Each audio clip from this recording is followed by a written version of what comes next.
Kaj pomeni biti soodvisna oseba? Predavanje, ki ti bo pomagalo razumeti, zakaj vedno poskrbiš za druge in se pri tem počutiš prazno. Če si kdaj pomislil, če je on dobro, sem jaz dobro. Ne znam reči ne.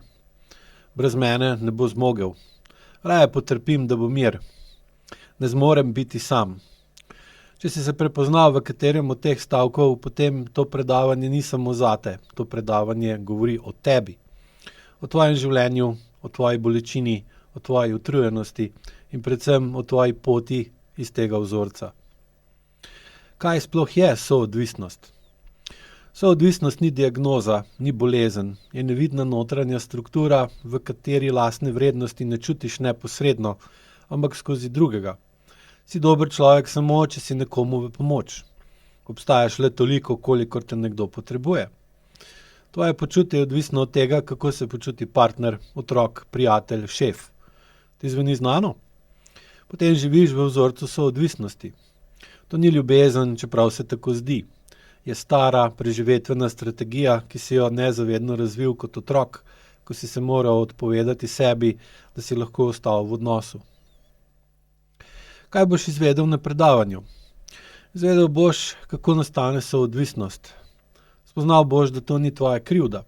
Soodvisna struktura se oblikuje zelo zgodaj, ko otrok čuti, da ne sme biti to, kar je, da mora postati to, kar drugi potrebujejo.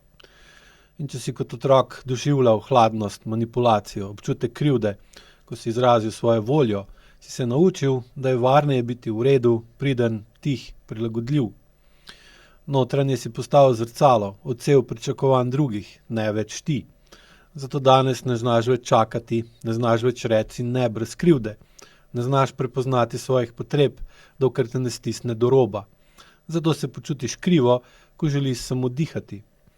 Na predavanju boš razumel, zakaj je stik s sabo v tvojem telesu blokiran in kako ga je mogoče obnoviti. Spoznal boš, kako se soodvisnost kaže v vsakdanjem življenju. Zelo verjetno se ti dogaja, da skrbno paziš, da so vsi okoli tebe zadovoljni.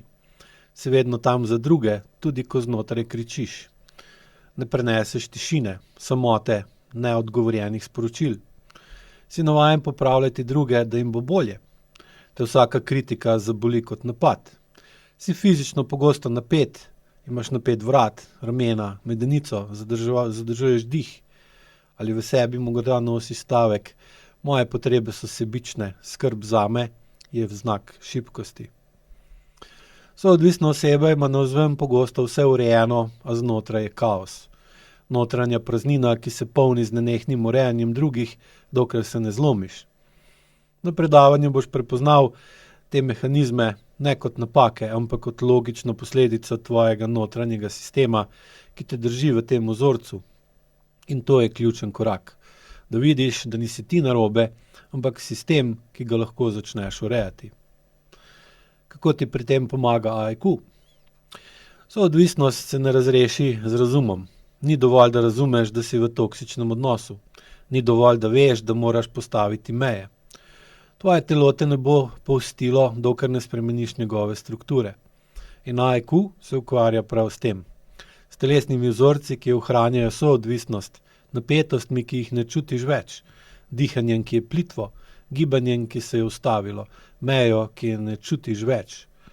Na predavanju boš izvedel, zakaj brez stika s telesom ne moreš čutiti, kdo si. Zakaj meje niso miselni koncept, ampak čutni občutek. Kako lahko z enostavnimi vajami začneš postopno zmanjševati napetosti in prekinjati avtomatske vzorce prilagajanja.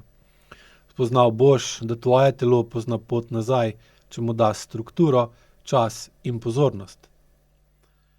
Kaj lahko začneš delati takoj? Predavanje bo dalo konkretne začetne korake. Kako vzpostaviti notranji red, še preden se lotiš zunanjih sprememb? Zakaj je spanje, dihanje, pisanje, vaja osnove vsake spremembe? Kako se naučiš ostati v napetosti, ne da takoj razložiš, urediš, popraviš? Zakaj moraš začeti čutiti, ne le razlagati? Ker ni dovolj, da nehaš reševati druge, potrebno je, da nehaš zapuščati sebe. In predavanje je prostor, kjer boš lahko razumel, zakaj si tak, kot si. Brez sramu, brez občutka poraza, brez krivde. In prvič boš slišal stavek, ki ni samo všečen, ampak resničen. Skrb zase ni sebičnost, je odgovornost in edina pot k resnični povezanosti.